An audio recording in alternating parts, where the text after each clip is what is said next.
চোখের জল বা টিয়ার্স আসলে কি? না, ঠান্ডা লেগে চোখ দিয়ে জল পড়ার কথা বলছি না। একটি আবেগ বা অনুভূতির বহিঃপ্রকাশের যে একটা কারণ চোখের জল, সেটার কথাই বলছি। আমাদের অ্যাডাল্টস এর ক্ষেত্রে সাধারণত দেখা যায় এই চোখের জল সাধারণত এক্সট্রিম কারণে হতে পারে।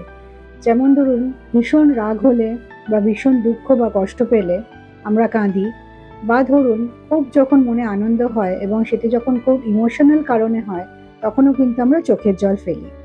কিন্তু শিশুদের ক্ষেত্রে কিন্তু ঘটনাটি পুরোপুরি আলাদা রকম।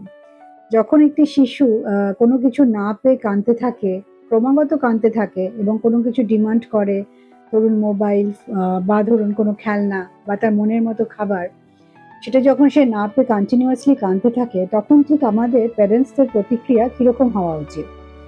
একদল পেরেন্টসকে দেখা যায় যে তারা পুরো ব্যাপারটাকেই উপেক্ষা করে, ইগনোর করে এবং বাচ্চাকে কাঁদতে দেয় ঘন্টার পর ঘন্টা, এবং তারা মনে করে যে এইরকমভাবে যদি তাকে কাঁদতে দেওয়া হয়, একসময় না একসময় তারা ক্লান্ত হয়ে যাবে, টায়ার্ড হয়ে যাবে এই ফিলিংসটা থেকে, এবং তারপর থেকে তারা জেদ করবে না। কিন্তু অ্যাকচুয়ালি কিন্তু এইটা একদম একটা উল্টো প্রতিক্রিয়া হয়, যেখানে বাচ্চারা হয় খুব অ্যাগ্রেসিভ হয়ে যেতে পারে, বা তারা তাদের আবেগ সম্বন্ধে খুব ডাউটফুল হয়ে যায়, যে তারা মনে করে যে তাদের এই আবেগের বহিঃপ্রকাশটা একদমই ঠিক নয়।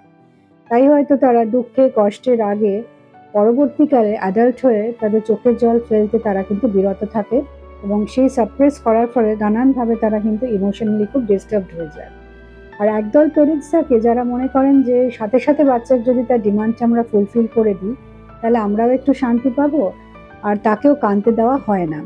চকলেট, আইসক্রিম বা ধরুন ফোন চেয়েছে, সাথে সাথে তার হাতের কাছে দিয়ে দেওয়া। এটাতে যেটা হয়, বাচ্চারা বুঝতে পারে যে এই ধরনের কোনো ট্যান্ট্রাম করলেই তারা তাদের জিনিসটি পেয়ে যাবেন।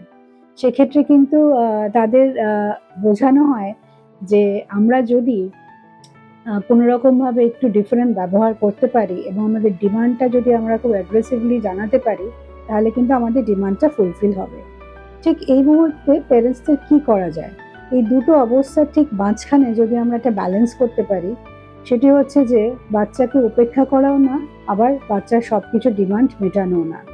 বাচ্চাকে কাছে টেনে নেওয়া, তাকে ভালো করে বোঝা, এবং অনেক সময় কিন্তু এটাও নয় যে তার কান্না থামিয়ে দেওয়া। তার সাথে কিছুক্ষণ চুপ করে বসে থাকা। অনেক সময় যেটা হয় যে আমরা যদি কারো পাশে বসে তার কথা শুনি, তাহলেও কিন্তু তার আবেগের ভ্যালিডেশন দেওয়া হয়। এতে যেটা হয় যে বাচ্চা শেখে যে তার আবেগকে ভ্যালিডেট করা হচ্ছে, এবং পরবর্তীকালে সে সঠিকভাবে ডিমান্ড করতে শেখে। সুতরাং বাচ্চাকে শুধুমাত্র চুপ করিয়ে দেওয়া নয়, বাচ্চাকে আবেগ শেখানোই হচ্ছে আসল প্যারেন্টিং।